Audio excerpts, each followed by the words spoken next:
이제 내일이면 성탄절 이브입니다.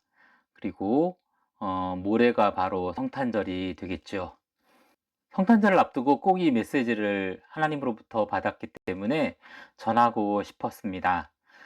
바로 예수님이 바로 우리의 목자 되시고 우리를 위하여 목숨을 버리러 오신 바로 구주 예수 그리스도라는 사실입니다.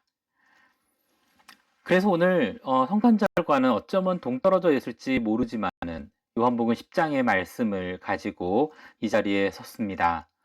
이 요한복음 10장은 결코 그러나 성탄절과 동떨어져 있지 않습니다. 그 이유가 이제 말씀을 들으시면 기억이 날 것입니다. 오늘 예수님은 내가 양의 문이라 라고 선언을 하십니다. 10장 오늘 7절에서 그렇게 말씀하고 계시죠.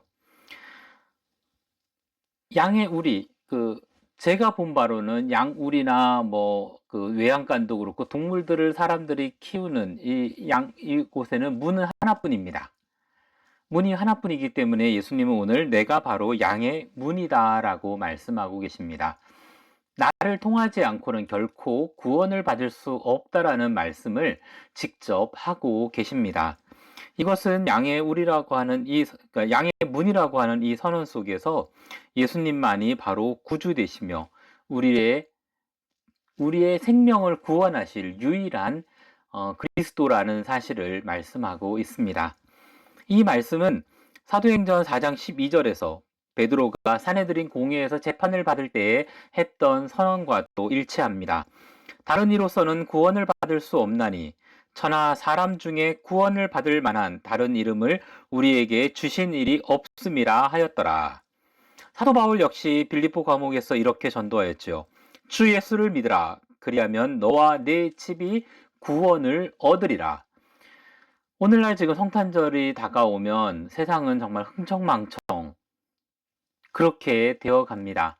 사람들이 다 즐거워하고 행복해하는 것은 어쩌면 예수님이 이 땅에 오신 이유와 같기 때문에 행복한 것, 즐거운 것, 그거 자체가 나쁜 것은 아닙니다. 다만 그 속에서 예수님이 있느냐 없느냐가 중요하겠죠. 세상이 그러할진데 교회 안에 크리스찬들은 더더욱 마찬가지일 것입니다. 내가 교회를 다니고 예배를 드린다고 하면서 성탄절에 막 기쁜 나머지 세상 사람들과 똑같다고 한다면 아무 소용이 없게 되는 것입니다. 그런 면에서 오늘 예수님은 내가 양의 문이라 라고 하신 이 말씀을 우리는 이 성탄절에 기억해야 됩니다.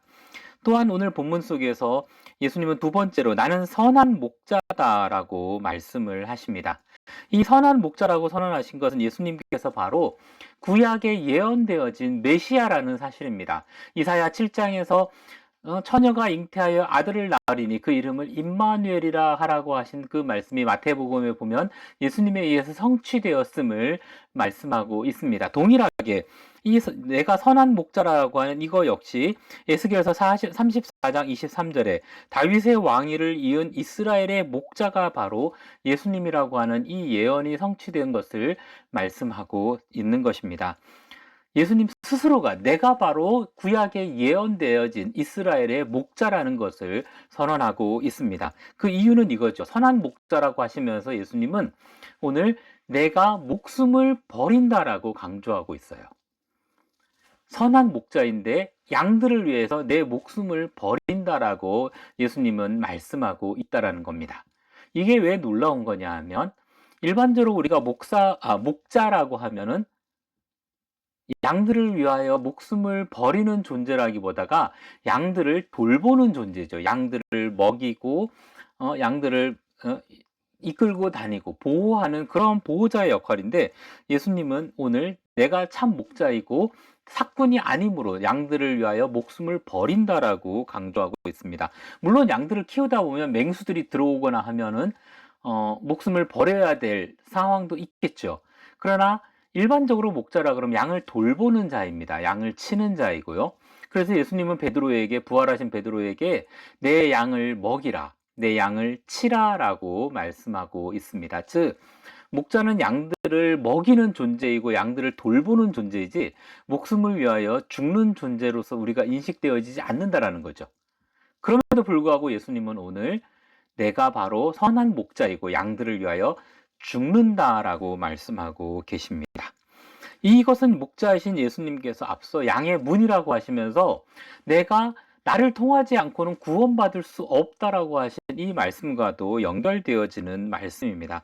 즉 예수님께서 이제 십자가에서 죽으심으로 이 땅에 오셔서 십자가에서 죽으심으로 우리의 구원을 완성하실 분이심을 예수님 스스로가 말씀하고 있는 것입니다.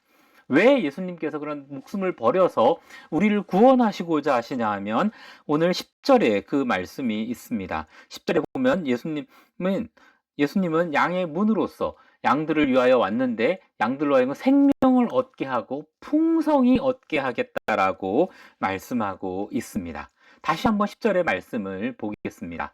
10절에 보면 도둑이 오는 것은 도둑질하고 죽이고 멸망시키려는 것뿐이요 내가 온 것은 양으로 생명을 얻게 하고 더 풍성히 얻게 하려는 것이다 라고 말씀하고 있습니다. 즉 예수님은 양들로 하여금 생명을 풍성히 얻게 하겠다라는 말씀을 하고 계십니다. 자, 이 10절 말씀이 바로 오늘 성탄절과 연관되어지는 말씀입니다. 무슨 말씀이냐 하면 예수님이 어디에서 태어났는지를 우리는 주목해야 됩니다. 예수님은 구유에 나셨습니다. 이 구유에 나신 부분을 다시 한번 누가복음 2장의 말씀을 다시 한번 읽어보겠습니다. 누가복음 2장의 말씀을 다시 한번 읽어보면요. 첫 아들을 낳아 강보로 싸서 구유에 뉘었으니 이는 여관에 있을 곳이 없음이러라.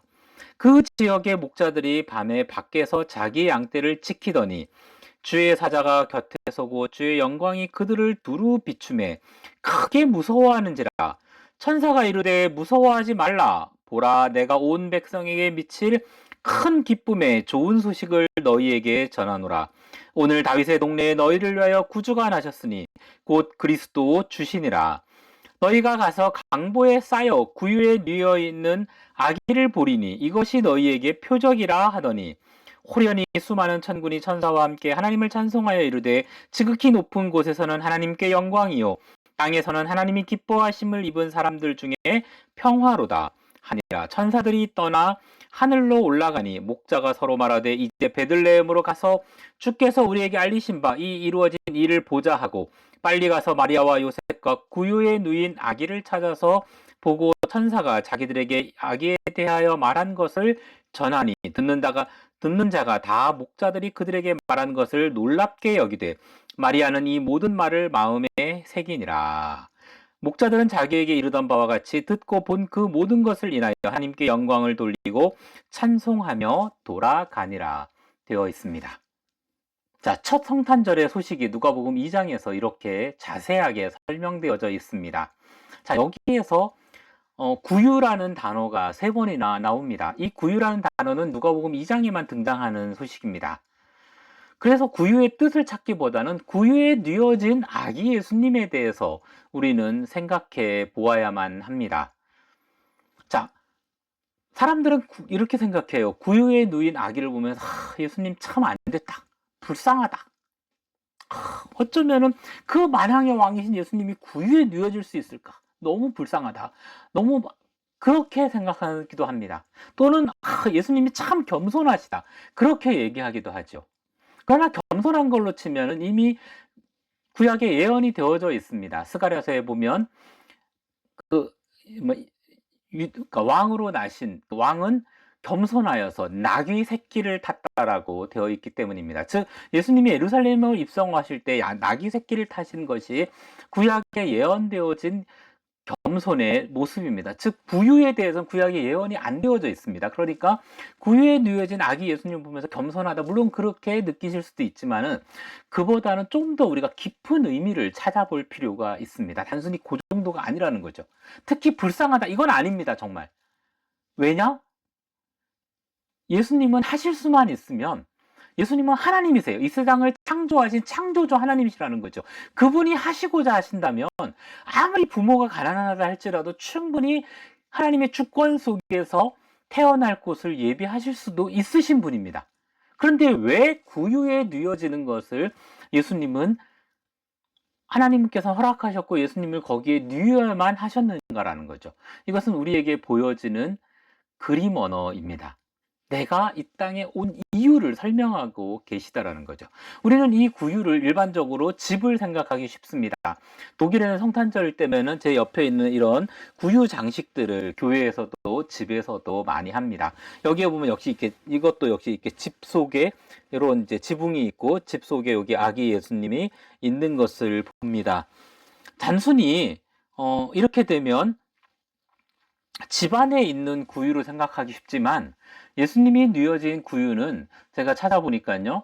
집안에 있는 구유일 확률은 0%입니다. 왜 그러냐 하면 자, 목자들이 가서 경배하잖아요.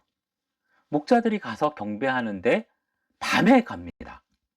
집안에 있는 이런 그 집안에 있게 되면 집을 찾아가야 되는데 천한 목자들이 집안에 그 누구네 집인지도 모르고 오늘 천사들은 분명히 구유에 누인 아기가 표적이 될 것이라고 했지 누구네 집인지 말씀하지 않았다라는 사실입니다.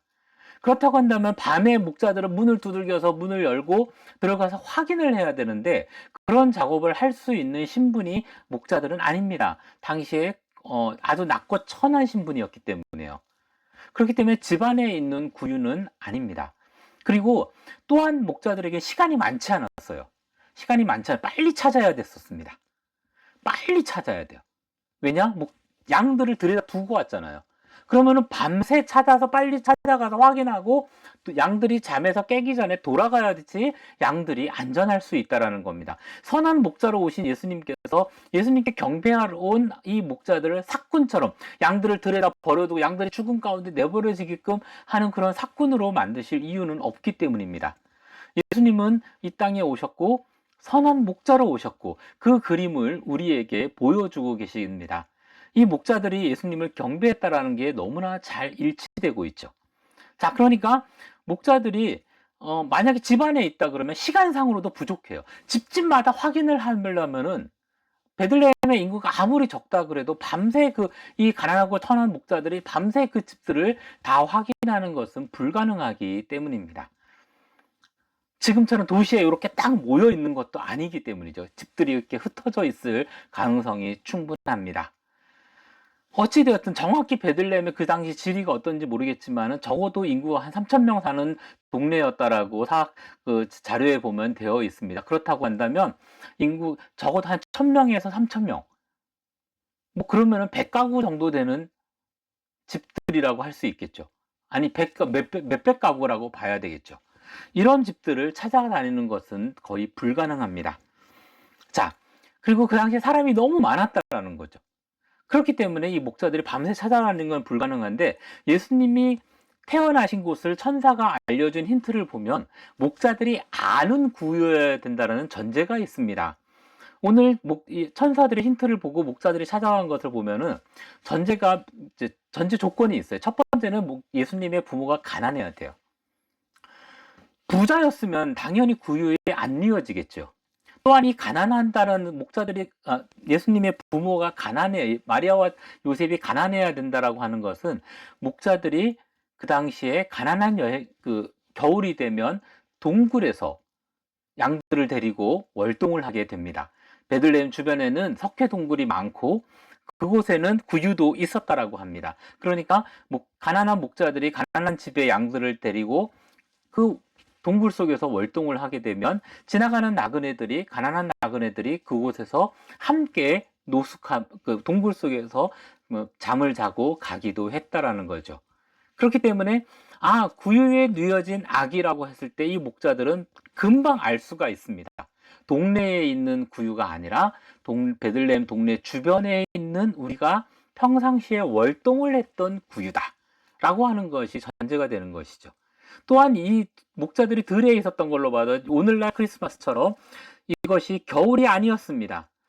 겨울이 아니었다라는 것은 모두가 일치하는 의견입니다. 겨울이 아닌 곳에 구유가 있다라고 하는 것은 무슨 의미냐면 구유가 비어 있다라는 거죠. 비어 있고 말라 있습니다. 오늘 많은 사람들이 그림을 그리게 되면 여기도 있지만 여기 구유가 있고 양이 있잖아요. 이런 그림을 우리는 흔히 봅니다. 그러나 예수님이 태어나신 그 목자는 동굴 속의 구유는 주변에 동물들이 없어야 됩니다. 동물들이 여전히 이 구유에서 먹을 것을 먹고 하게 되면 젖어 있게 되고, 그 젖은 것 속에는 온갖 박테리아와 세균들이 득실득실하고, 거기에 만약에 아기 예수님이 뉘어졌다, 아무리 깨끗하게 청소한다 그래도 그것은 쉽지가 않은 일입니다. 왜냐, 요셉은 그 청소를 소독할 만한 시간이 없었어요. 아기 예수님이 급하게 마리아가 해산할 날이라서 거기에 했기 때문에, 이 급하게 뭔가 하기 위해서는 마른 구유여야 된다는 거죠. 마른 구유 속에 마른 짚을 새로 깔고, 그러면 어느 정도, 과거에 우리나라도 그렇지만은 가난한 집에서는 다들 그렇게 아기들이 태어났습니다. 이 정도 되어야지. 만약에 젖은 곳 속에서 아기 예수님이 거기에 함께 있고 동물들이 와서 그 구유에서 예수님을 막 핥고 이랬다? 그러면은 갓 태어난 아기 예수님은 살 수가 없는 조건이 됩니다. 자, 어쨌든 이런 조건 속에서 목자들은 금방 아기 예수님을 찾아갔는데, 여기서 중요한 포인트가 있습니다. 왜 하나님은 구유에 아기 예수님이 뉘어지게 했을까라는 거죠. 선한 목자로 오신 그 예수님이 우리를 위하여 목숨을 버리신다라고 되어 있지 않습니까? 이 말씀을 가장 우리에게 잘 설명해 주는 그 그림이 바로 구유에 뉘어진 아기 예수님입니다. 예수님은 구유에 누워서 목자들을 향해서 이렇게 외쳤을 것입니다. 물론 말을 못 하셨으니까 직접적인 언어는 없지만 눈빛으로 목자들에게 그렇게 말했을 겁니다. 나는 가난하지 않다. 나는 이 세상을 지은 창조주 하나님이다. 내가 이곳에 누워진 것은 너희들이 아는 바와 같이 이 구유 속에서 모든 동물들이 겨울 동안 생명을 얻어갔듯이, 나를 통해 생명의 떡인 나를 통해 이 온 인류가 구원을 얻게 될 것이다라는 것을 예수님은 상징적으로 보여주고 싶은 가장 좋은 그림이었다라는 것입니다. 하나님은 마리아와 요셉의 가난하심까지도 이렇게 이용하실 수 있는 큰 능력이십니다. 구유에 누여진 아기 예수님 불쌍해서가 아닙니다. 하나님께서 우리에게 내가 너희를 위하여 목숨을 버리러 온 선한 목자다라는 것을 강력하게 보여주고 있습니다. 너무나 확실하다라는 거죠. 두려워하지 마. 내가 너와 함께 하고 있어. 나는 구유에 누워졌지만 결코 가난하고 불쌍한 존재가 아니야. 나를 통해서 너희에게 생명을 주겠다라고 하는 것을 좀 더 잘 설명하고 너희들이 이해하기 쉽게, 나는 구유에 누워진 것뿐이야. 내가 선택한 것이야. 라고 말씀하고 계십니다. 구유에 누워진 이 예수님을 보며 우리는 무엇을 생각합니까? 이번 성탄절에 우리는 무엇을 보고 기뻐합니까? 구유는 목자들의 일상생활이었습니다. 늘 익숙했기 때문에 쉽게 찾아갈 수 있었습니다. 단지 구유에 뉘어진 아기라고 하는 천사들의 그 힌트만 가지고도 목자들은 찾아갈 수 있었습니다. 결코 쉽지 않은 길이었습니다. 양들을 두고 온다라고 하는 것은. 그러나 목자들은 끝내 그 일을 수행해냈고, 오늘 성경을 통해서 우리들에게 말씀해주고 있습니다. 구유에 뉘어진 아기가 바로 그리스도라고 하는 표적이 될 것이다. 하늘에는 영광, 땅에는 평화라고 하는, 너희를 위하여 구주가 나셨다라고 하는 그 표적이 바로 구유에 뉘어진 아기 예수님이라는 사실입니다. 왜냐? 그분은 선한 목자이기 때문입니다. 선한 목자는 바로 양들을 위하여 목숨을 버리러 왔고, 그러므로 통해서 풍성한 삶을 얻게 하기 위해서라고 오늘 예수님은 말씀하고 계십니다. 풍성한 삶이란 그럼 무엇일까요? 이 크리스마스에 우리는 무엇이 풍성할까요? 선물을 많이 받으면 풍성할까요? 단순히 그 정도가 아닐 것입니다. 풍성한 삶은 그냥 일상적인 모습으로 그냥 살아가는 거예요. 예수님은 태어날 때조차도 아주 특별하게 예수님을 위해서 막 준비되어지고 그런 게 아니었어요.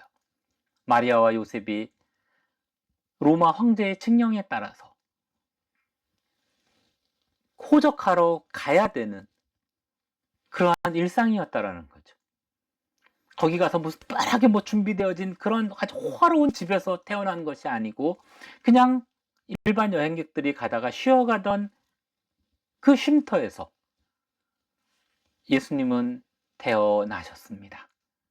오늘 우리들에게 말씀하고 계세요.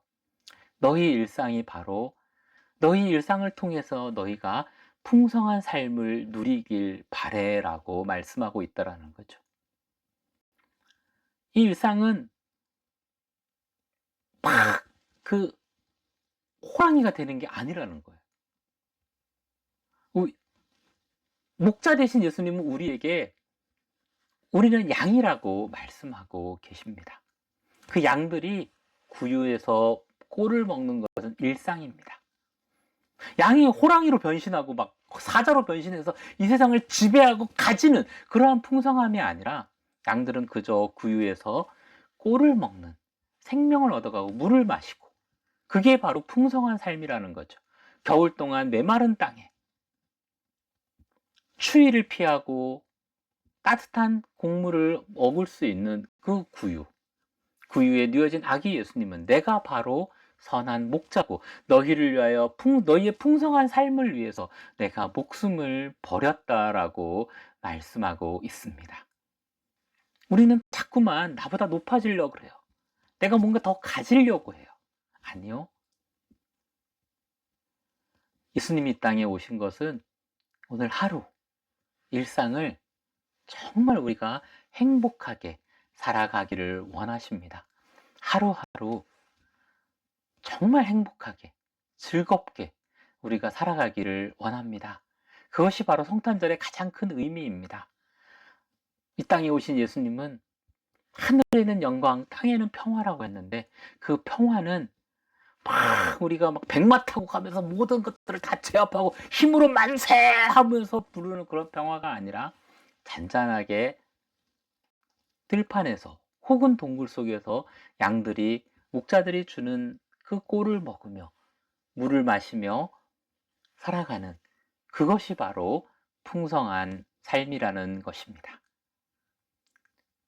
오늘 하루도 이번 성탄절에도 많은 선물을 받아서 물론 많은 선물 받으면 좋겠죠. 그러나 그보다는 정말로 나를 위해서 이 땅에 오신 예수님, 나의 생명을 위해서, 나의 일상을 위해서 하루하루 나와 함께 하시기 위해서 이 광야와 같은 이 겨울과 같은 이 동굴처럼 칙칙하고 어두운 곳, 이 그 한겨울에 우리가 요즘 느끼는 이 추위, 뼈를 내는 이 추위와 같은 이 독일에서는 아주 어두운 이 겨울인데요. 이러한 곳에서도 내가 너와 함께하고 있어. 내가 바로 선한 목자야. 너를 위해서 내 목숨을 버렸어. 너를 위해서 나는 구유에 뉘어지는 것으로 설명해 주었어. 라고 말씀하고 계시다라는 겁니다. 이 사실이 우리 모두에게 가장 큰 선물이 되고 행복이 되기를 주님의 이름으로 축복합니다.